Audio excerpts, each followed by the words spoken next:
معزز اساتذہ اکرام اور میرے ہم مکتب ساتھیوں، السلام علیکم۔ میں آپ کے سامنے ایک تقریر پیش کروں گی جس کا عنوان ہے یوم جمہوریہ۔ آج ہم یہاں 26 جنوری کو یوم جمہوریہ منانے کے لیے جمع ہوئے ہیں، جو ہماری تاریخ کا ایک عظیم دن ہے۔ سب سے پہلے میں آپ سب کو اس مبارک موقع پر دل کی گہرائیوں سے مبارکباد پیش کرتی ہوں۔ آج کے دن 1950 میں ہمارا عظیم ملک ایک جمہوریہ بنا، ہمارا علم نافذ ہوا جو ہمیں مساوات، آزادی، انصاف اور بھائی چارے کا درس دیتا ہے۔ یہ دن ہمیں اپنے ملک کے عظیم رہنماؤں کی قربانیوں کی یاد لاتا ہے، جنہوں نے آزادی حاصل کرنے اور جمہوریت کو مستحکم کرنے کے لیے اپنی جانوں کا نذرانہ پیش کیا۔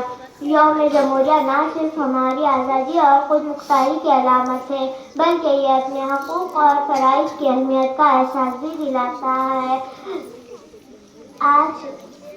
آئیے ہم اس دن کو جوش و جذبے کے ساتھ منائیں اور اپنی قوم کے لیے بہتر مستقبل کی تعمیر میں اپنا کردار ادا کریں۔